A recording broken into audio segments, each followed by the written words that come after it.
Okay, go ahead and Garrett, please. So maybe you're listening to the same recordings as Simon. So the first section, you're close to the marked tempo, but in the second and third sections, you're hovering between quarter equals 50 and 60. Ruh-roh. That's slower than 80. Yeah. Last time I checked. Is there a reason why, other than maybe you're not aware? By the second section, do you mean we go into 3/4? No, I mean starting at measure 29, you slowed down noticeably to a tempo that was close to like 60 and had rubato going slower. And then when we get to the 3/4 time, you moved even slower into a tempo that was like 50. Two things. I think the first one is just generally just me just slowing down, just unpurposefully. And the second one is that at measure 29, I always get really encapsulated by the tenors. So I always think of that as like more like slowing down, more just kind of floaty, hovering. But I think then it just gets progressively slower as I go, just because I'm just slowing down. It's hard, and I agree with you. It's a beautiful section, and there's a lot of these things that you can sort of milk this way and are enjoyable. But like once you make that choice to be slower there, it's harder to get the music you want later without going even slower. Yeah. And then, like once the thing all gets that slow, then we sort of lose track, I think, of like the phrasing and the interpretation. So I'd encourage you to at least try it at close to 80 and see then if you can make the shaping work. And then if not, you can take the step of, you know what, Brahms was wrong. Maybe this needs to be like 70, but I wouldn't really go all the way to 60 or 50 unless you feel like you really need to, and you ought to have a good reason. Or at least try the other things first. So that's the first thing. We don't have a lot of time. Do you have other thoughts on what we can work on, Garrett, next time? I actually, the only thing where I thought from the beginning is more intensity. The first time you conducted the soprano, two things. First of all, the first rest. Varum. It has 4 beats. Don't conduct them, but it has 4 beats. Don't shorten it. Pauses are music.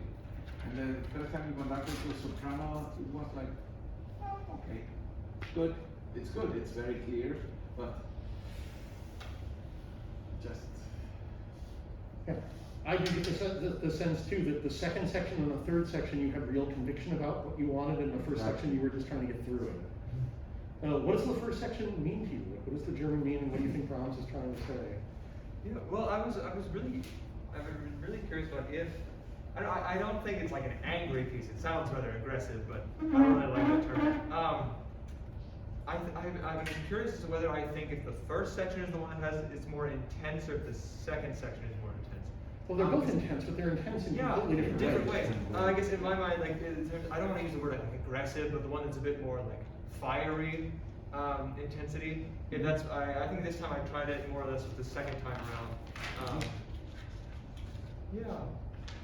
Yeah, I guess that's on me to do a bit more work to figure out exactly what I want to wear, because I have general moods, so I don't have this section is this section is this section is this. This is the progression of feelings.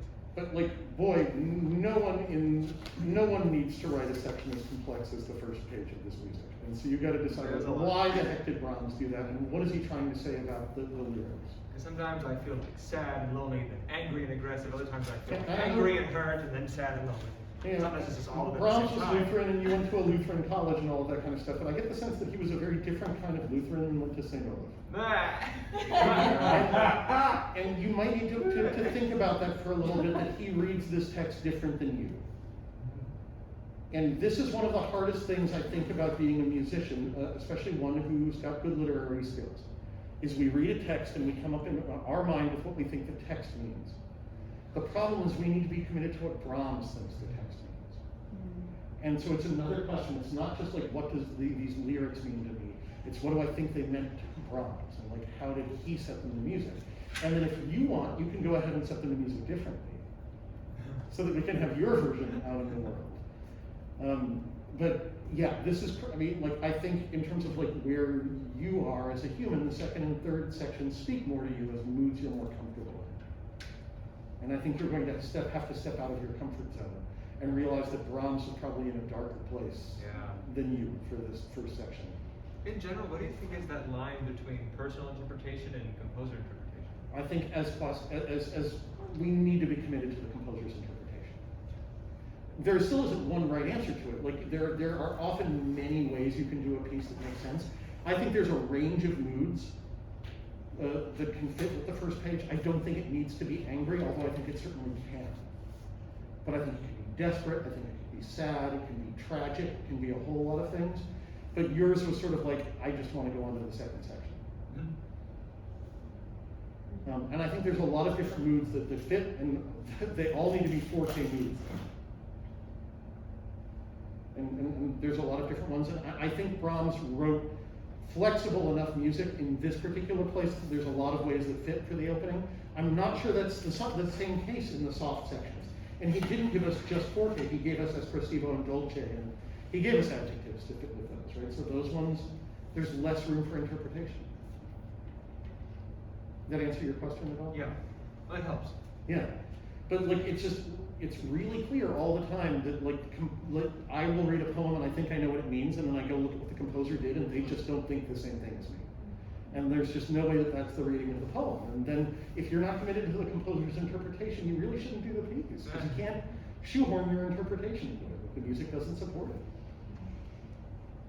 And you know, we live in like the modern age where like the composer is always the performer, right? We have the singer-songwriter who like writes their own songs, and potentially it's appropriation to sing anybody else's songs. But I would make the case that most composers write music because they want as many people as possible to perform it and tell their story. And so yeah, you do need to try to walk a mile in Brahms' shoes. That's part of doing the piece. And it's possible to appropriate while doing that, but it's also possible to understand while doing it if you do it right. Like walking a mile in somebody else's shoes can be a profound effect if you're committed to actually figuring out like what that feels like. So, hey, one more hand for Garrett. And one more thank you to all of our guest singers. And again, we will probably have class on Thursday, but you will not get a final email about that until